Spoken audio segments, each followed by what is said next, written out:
E fala, torcedor São Paulino, começando aqui mais um vídeo do canal. No vídeo de agora a gente vai ver aí o pós-jogo, a possível, hora dessa, eu espero que já tenha sido demitido o Thiago Carpino após mais uma atuação ridícula do São Paulo, perdendo para o Fortaleza dentro de casa.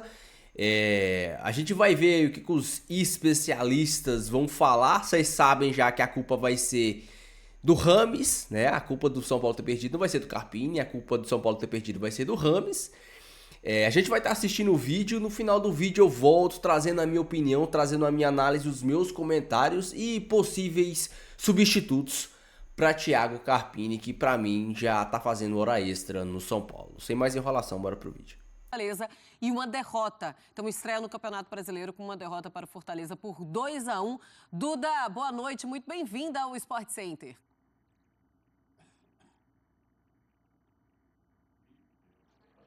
Eu não estou ouvindo, não sei se o pessoal em casa está ouvindo. Duda, eu não estava te ouvindo, mas agora a gente vai te ouvir. Não. Não. Daqui a pouquinho a gente volta com a Dudu Gonçalves e aí ela vai trazer as últimas informações, inclusive falar também sobre o Carpini. Enquanto isso, melhores momentos dessa partida para vocês. Vitor Birné, é claro que eu quero a tua opinião. O que é que aconteceu com esse São Paulo? E é isso que a gente vai ver essa temporada inteira de Campeonato Brasileiro? O São Paulo tem uma temporada de muita incerteza no começo. É um time que pode lutar por vaga na Libertadores, pode fazer uma boa campanha quando você olha o elenco em si. Tem elencos melhores, mas é um time que pode sonhar ali com sexta posição, sétima posição. Mas é um time que também precisa tomar cuidado com a parte de baixo da tabela, né? E o jogo de hoje... É isso tudo? Assim, essa diferença toda? Primeiro porque... Cuidado para a parte de baixo, mas pode chegar na parte de cima? Eu acho que pode chegar na parte de cima. Assim, o São Paulo tem 3 situações possíveis. A mais possível é meio de tabela para cima. A menos possível, mas possível é rebaixamento. A impossível é campeonato, ganhar o campeonato. Essa é impossível para o São Paulo com esse elenco atual e no atual momento da equipe, né? Quando eu tenho tantas dúvidas, isso passa por alguns aspectos. Primeiro, o treinador, né? A Duda vai falar daqui a pouco, a gente não sabe o que vai ser do treinador. Eu acho que hoje, no primeiro tempo, o São Paulo coletivamente fez um bom jogo. O São Paulo foi melhor que o Fortaleza coletivamente. O São Paulo tem 73% de posse de bola, 3 finalizações na direção do gol, em 9, né? O Fortaleza fez 2 finalizações, não obrigou o goleiro do São Paulo a fazer nenhuma defesa. O que o São Paulo tinha no primeiro tempo e que não tinha até tomar o gol no segundo tempo? Rames Rodrigues. Mais uma vez, a questão do jogador que muita gente elogia, que parte da torcida gosta, não consigo entender o porquê. Porque no futebol existe uma coisa que é um efeito cascata. Quando um jogador não acompanha na marcação, quando um jogador não faz o papel dele sem a bola, ou não faz o papel dele se movimentando para receber a bola, uma hora isso vai estourar em outro lugar do campo, em outro jogador. Isso aconteceu no jogo de hoje. A partir do momento que o Rames entra em campo, o São Paulo tem um cobrador de escanteios, um cara que bate nas bolas paradas e um cara que faz alguns cruzamentos aí do lado direito para dentro, mas a dinâmica do jogo cai muito com a saída do Galopo. O Rames Rodrigues, ele piora o time do São Paulo? Ele piora o time do São Paulo. A única vez que eu me lembro que ele realmente melhorou considerável o time de São Paulo foi quando ele entra no jogo contra o Palmeiras. E tem alguns outros bons momentos, mas ele, para mim, tem sido um entrave na ideia de jogo do São Paulo. O São Paulo tenta se adaptar a ele, porque eu não tenho a menor dúvida que se trata de um jogador tecnicamente muito bom. Porém, essa técnica não foi o suficiente para ser titular antes de vir para o São Paulo. Não foi titular com o Dorival na campanha da Copa do Brasil. E ele só entra na equipe e ganha mais chances depois que o Muricy deu entrevista para o Casagrande, falando que o Rames tem que jogar, que precisa de mais minutos. Pois bem, os minutos a mais, por enquanto, não compensaram. E eu acho que a equipe está pagando um preço muito alto. Perder o primeiro jogo do Fortaleza no Morumbi vai gerar um clima bem tenso, muita pressão e não vai estourar nele.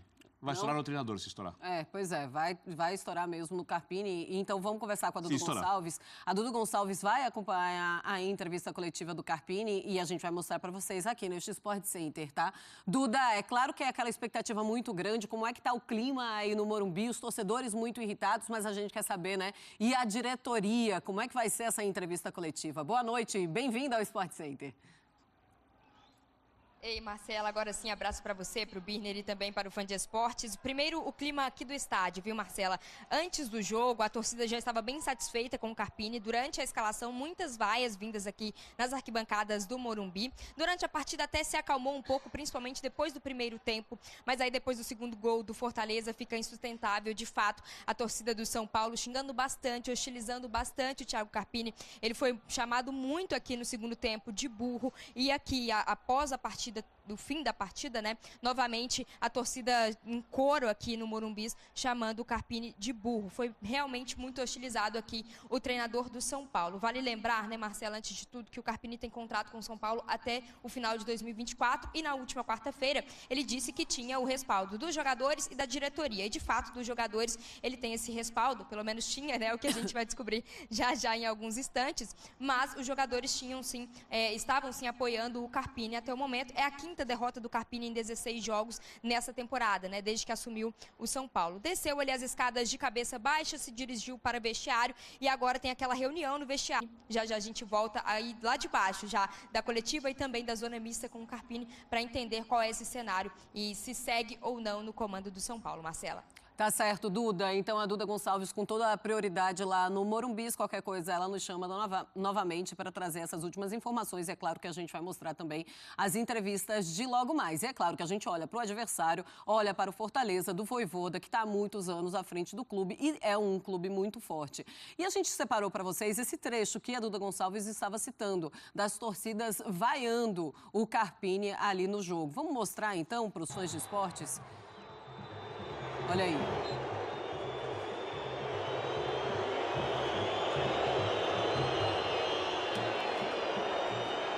Isso foi no final da partida, mas desde o começo, como estava citando a Duda Gonçalves, ele foi muito hostilizado, então um clima muito tenso realmente lá no Morumbi. A pergunta é, Vitor Birner, o Carpini, ele faz um trabalho muito ruim ou ele é muito prejudicado pelas lesões, pelos desfalques? Eu acho que ele faz um trabalho insuficiente, eu não gosto do trabalho dele. Né? Eu não acompanho o dia a dia, mas eu não gosto do que o time produz depois da chegada dele. Quando ele não tinha as lesões, ele fez algumas modificações que eu não concordo. Por exemplo, eu acho o Luciano um jogador muito importante. Eu gosto do futebol do Luciano, mas o Luciano não é para jogar por dentro e o Lucas pro lado, obrigando o Lucas a fazer parede de lateral, como ele fazia do lado esquerdo. Aí eu estou falando do tempo que o Lucas estava em campo. Ou seja, havia erros, na minha forma de ver. Eu não sou dono da verdade, não é uma expressão absoluta da razão. Antes das lesões, as lesões prejudicaram muito, sem dúvida nenhuma, mas há uma coisa que é importante falar e ninguém cita. Quem escolheu o Carpini para dirigir o São Paulo foi o Muricy Ramalho. Quando o Carpini foi contratado, eu disse aqui, então vou repetir, se o Carpini der certo, aplausos para o Muricy. Se der errado, vamos dividir responsabilidades. A entrada do Rames, que tem, na minha maneira de ver, prejudicado o São Paulo, hoje ele foi o pior jogador do time, entre todos que participaram, também tem a ver com o dedo do Muricy. Então, é importante que a gente diga isso para dividir responsabilidades. Eu não estou procurando culpados. Estou falando sobre responsáveis por algo que não está funcionando. Então, não adianta olhar só para o Carpini, que é o cara sem nome, sem currículo, sem a história como do seu chefe, o Muricy Ramalho, ou o tamanho do Rames, que tecnicamente é um jogador com história, e olhar tudo para ela. Sai o Carpini e tudo vai melhorar. Sim. Eu acho que pode melhorar, mas o São Paulo tem outros problemas também. Tá certo. E isso era algo que também a gente já comentava desde o começo. Será que o Carpini terá o tamanho para aguentar uma pressão numa primeira crise? E é isso que a gente está vendo. Não, ele não tem. Mas ele tinha esse apoio do Muricy Ramalho. E foi isso que a gente falou desde o começo. Mas e o Carpini com o Muricy Ramalho? Será que o Muricy Ramalho acabou atrapalhando também o trabalho do Carpini? Bom, a gente não sabe. A verdade é, eles vão ter de dividir essa responsabilidade pelo momento atual do time. Agora, dá para continuar com o Carpini? A diretoria agora, na tua opinião, deve respaldar o Carpini ou chegou ao fim esse trabalho? Eu acho o seguinte, quando você decide mandar embora um técnico, você precisa ter um substituto melhor. Então a primeira pergunta é, quem viria? O Pesolano, por exemplo, que era outro nome muito cotado e que pressionou demais todo mundo no São Paulo na reunião, explicando características dos jogadores, como eles iam atuar, e que não teve o respaldo do Muricy, ele está à disposição? Compensa trazer? Então essa é a primeira questão. Você tira, porque tirar é fácil. Substituir bem é outra questão. Então, se você não tiver quem você possa colocar no lugar e tem ali uma convicção de que isso vai melhorar, você respalda o técnico atual. Se você não tem, você pensa em manter o treinador, porque no final das contas ele tem o respaldo dos jogadores. A Duda foi muito, eu percebi, prestei atenção na abertura dela, ela falou, tem o respaldo dos jogadores. Veremos agora se continua. Dos jogadores vai continuar, te garanto. Da diretoria, já não sei. Já não sabe. Vamos colocar uma tela para a gente mostrar também como o São Paulo foi superior, pelo menos nos números. É claro que tem a frieza da matemática e os números muitas vezes acabam mentindo em um jogo de futebol. Mas a gente mostra aí, São Paulo com 71% de posse de bola, algo que não mudou do primeiro para o segundo tempo. Passes certos 597 a 187 do Fortaleza. Ações na área rival 26-7. Finalizações certas, no total 14 do São Paulo, 5 foram certas. E do Fortaleza 6, 2 certas. É um Fortaleza que acaba sendo mais eficiente no final das contas. Chances criadas em contra-ataque, nenhum. E 2 chances do Fortaleza. Número da partida, 2-1 para o Fortaleza. As 2 bolas foram em direção ao gol do São Paulo, foram bolas que entraram. Porém, é importante que a gente observe em qual condição cada finalização aconteceu. Quantas vezes eu pergunto para quem viu o jogo, o São Paulo conseguiu finalizar com a mesma facilidade do Fortaleza, com a defesa aberta ou em contra-ataque, como o Fortaleza conseguiu nos 2 gols? Nenhuma. Nenhuma vez. Ou seja, as chances do Fortaleza foram chances muito claras. E eu vou destacar mais uma vez. Até o Rames entrar em campo, e não estou colocando a responsabilidade apenas nele. Tem a ver com o treinador, tem a ver com a ideia de jogo, tem a ver com quem pede para o Rames entrar e tudo mais. Estou dividindo aqui. Até ele entrar no jogo, aos 59 minutos, 15 minutos mais ou menos do segundo tempo, Fortaleza não tinha chutado no gol. Ou seja, houve um impacto negativo nisso. Eu sei que eu estou falando aqui, eu estou falando aqui ao vento, né, que não vai acontecer nada, provavelmente vou fazer o recorte e vou me xingar na rede social, mas isso que aconteceu no jogo. Então, é importante, se alguém está preocupado com a melhora do São Paulo, que muitas coisas sejam vistas. E uma delas, que tem que ser muito bem observada, é o treinador. Mas é uma delas, não é tudo. Muito bem, vamos falar agora de uma outra partida deste sábado, da primeira rodada do... Como eu disse pra vocês, a culpa do São Paulo jogar mal não é do Carpini. A culpa do São Paulo jogar mal é do Rames. E do mesmo jeito que a gente pode usar a expressão aí como o Vitor Birner falou, o São Paulo tomou gols após a entrada de Rames Rodrigues. Ok, mas o São Paulo fez gol após a entrada de Rames Rodrigues, né? A gente pode colocar assim, mas eu nem acho que o Rames fez tanta diferença positiva ou negativa no jogo de hoje. Acho que o Galopo, que entrou no primeiro tempo, jogou muito mal. Eu esperava mais do Galopo, achei ele muito tímido, meio sem saber o que fazer, sem função definida. Mas a gente tem que colocar isso não só na conta do jogador, mas na conta do treinador, que não dá um padrão de jogo. O São Paulo finalizou 3 bolas com perigo no primeiro tempo. Uma bola do Luciano, que foi um chute de fora da área. Uma bola do Alisson, numa jogada que até estava impedido o Michel Araújo, mas uma jogada individual do Michel Araújo. E um outro chute do Michel Araújo, uma bola que veio do lado direito para o lado esquerdo. Foi até uma boa jogada também do Igor Vinícius. 3 bolas finalizadas no primeiro tempo. Mas foram jogadas trabalhadas, muita jogada assim do acaso, sabe? Eu não sei se você é ateu, se você for ateu, isso aqui vai fazer sentido. Para os ateus, a nossa existência ela é fruto do acaso. O São Paulo é a mesma coisa, os ataques do São Paulo é igual ao ateísmo, é fruto do acaso. Não tem jogada trabalhada, não tem triangulação, não tem profundidade, é uma obra do acaso, os ataques do São Paulo. E isso que me incomoda, o São Paulo não tem uma triangulação. Hoje, o Pablo Maia é incrível como ele não toca pra frente e todos os passes que ele toca pra frente ele erra. O São Paulo precisa urgentemente de um volante que ajude na saída de bola. Porque, cara, o São Paulo não tem uma saída de bola. E outra, o São Paulo tomou gol. Como o São Paulo toma um gol de contra-ataque com 3 zagueiros dentro de campo? O primeiro gol do São Paulo, uma defesa completamente aberta, estraçalhada, escancarada. E o segundo gol do São Paulo, o William Gomes, que em vez de colocar a bola lá no segundo pau, faz um cruzamento que parecia o Anthony. Vocês lembram do Anthony, quando o Anthony começou no São Paulo, não conseguia chutar um frango? A mesma coisa, sem queimar o garoto, mas tem que ter um pouco mais de tranquilidade. Dessa bola o Ramos estava do lado, o Ramos cruzaria melhor aquela bola. E aí a gente pode sim falar sobre o Rames agora. O Rames fez um grande jogo quando entrou? Não, o Rames não fez um grande jogo.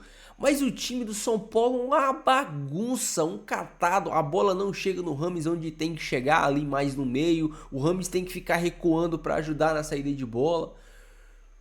Uma bagunça completa. Eu não entendo o Luciano continuar de titular nesse time com as atuações do André Silva, que tá entrando e tá entrando muito bem. Parece que veste a camisa do São Paulo há anos. Tem que ter mais minutos. Não adianta. O André Silva entrou, se não me engano, com 33 minutos do segundo tempo. Tá jogando muita bola. Tem que começar a jogar do lado do Caleri. Ele tem que jogar do lado do Caleri. Ele é o típico jogador que faz, eu acho, que o que o Lucas faz. Ele ataca o espaço. E isso privilegia até o Rames, que é um cara que enxerga esses espaços. Você vê que toda vez que o Rames dá um passe assim, mais de profundidade, é sempre pro Eric, é sempre pro ala oposto, é sempre pro Caleri descer. Ele não dá aquele passe no pé, ele dá aquele passe em profundidade. Mas sempre ele tá lá atrás. Por quê? Porque o Pablo Maia e o Alisson não dão conta de fazer uma saída de bola. Quantos passos para trás o São Paulo deu hoje? É uma vergonha o que esse time tá jogando. É uma vergonha. O São Paulo não tem uma triangulação, não tem uma inversão de bola, não tem uma parede, não tem uma jogada de pivô, não tem um lançamento, não tem ou infiltração, não tem nada. O São Paulo é um bumba meu boi o tempo todo, é um toca pro lado de cá, que toca pro lado de lá, que toca pro lado de cá, que toca pro lado de lá, volta no zagueiro, volta no Rafael, que toca pro lado de cá, pro lado de lá, e não vai pra lugar nenhum. Os ataques do São Paulo são obras do acaso. Os ataques do São Paulo são coincidências do universo. E isso não é culpa do Rames Rodrigues. Isso é culpa do treinador, que não dá um padrão de jogo pro São Paulo. O São Paulo não tem padrão de jogo, cara. O São Paulo não tem um padrão de jogo. Hoje a transmissão deu um close no rosto de uma torcedora lá e deu pra ler os lábios dela, ela falando assim: o time não tem uma jogada. E realmente o time do São Paulo não tem uma jogada. A única jogada que o time do São Paulo tem é a bola do Ferrarese pro Arboleda, do Arboleda pro Diego Costa. Essa bola chega no Michel Araújo, que volta pro Arboleda, que volta pro Diego Costa, que volta pro Ferrarese, que às vezes consegue dar a bola no Igor Vinícius, que dá uma bola de primeira no Alisson, que devolve no fundo para cruzar. Essa é a jogada, a grande jogada do São Paulo. E não é que o São Paulo enfrentou um adversário duríssimo. É que o São Paulo enfrentou uma máquina. O São Paulo enfrentou o Fortaleza, que nem vive lá a grande fase. Que tem um time ajustado, um time ok. Mas que não tem time para ganhar do São Paulo no Morumbi. Então é uma vergonha esse treinador. É uma vergonha essas atuações do São Paulo. E é uma vergonha o que a mídia esportiva faz. Eles ainda estão colocando a maior responsabilidade em cima do Rames Rodrigues do que em cima do Carpini, em cima do Muricy do que em cima do Carpini. Ah, o time tem desfalques. Olha o elenco do São Paulo hoje. O Carpini não tem condições de reclamar de desfalques. Tem o Nestor que tá voltando, que pra mim pode fazer essa segunda volância no lugar do Alisson. Pode fazer essa segunda volância no lugar colocar o Galopo ali na segunda volância, que o Galopo como meia hoje não jogou bem. O Caleri não recebe uma bola em condição de finalizar. Tem que ficar brigando com o zagueiro e tomando pancada o tempo todo. Dá dó do Caleri. Dá dó, porque a bola não chega em condição de finalizar. As jogadas do São Paulo... Sabe, qual que é a jogada que você vê? O São Paulo tem uma jogada que é perigosa. Hoje, eu assisti o jogo Bahia Internacional hoje. E eu garanto pra vocês, se o São Paulo jogar contra o time do Bahia, do Rogério Ceni, toma um vareio de bola. O time do Rogério Ceni é um time rápido, com triangulações rápidas, muitas jogadas, passe de primeira, inversão de jogo. O time do Bahia colocou o Internacional na roda, lá no Beira-Rio. Perdeu o jogo por muito azar. Por detalhe, o Inter achou um gol de escanteio e o zagueirão do Bahia lá deu uma bobeada no lateral e o Bahia acabou perdendo o jogo. Mas o time do Bahia deu um vareio de bola no Internacional. Um vareio de bola. Quando eu assisti o jogo, eu falei, rapaz, esse time do Bahia tá jogando demais. É muita triangulação, é muita jogada rápida, jogada em profundidade, passe de primeira. Sabe, aqueles movimentos automáticos Que o São Paulo não tem. O São Paulo não tem movimentos coordenados. É cada um correndo para um lado, jogador se trombando. É um Deus nos acuda. É uma coisa horrível de se assistir. E a gente vê a mídia, como sempre, a culpa é do Rames, que não marca. A culpa é do Rames que não marca.